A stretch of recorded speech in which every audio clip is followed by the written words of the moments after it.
We will start our day off at the bird feeder at the amazing place Retzer Nature Center.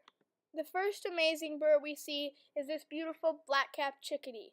And then we see this always amazing white-breasted nuthatch. This is going to be a very short video because we were there very briefly and we didn't see very much. But time to move on to the trails. Here is the always incredible red squirrel as it climbs on a tree and as if it's posing for me right in the sun.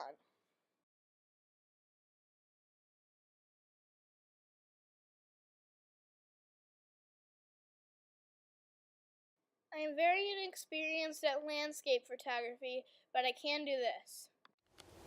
The last little clip of the day is of this amazing red squirrel as it chomps down a nut for its winter hibernation. And, by the way, have an amazing day and like this video. Oh yeah, and make sure to subscribe.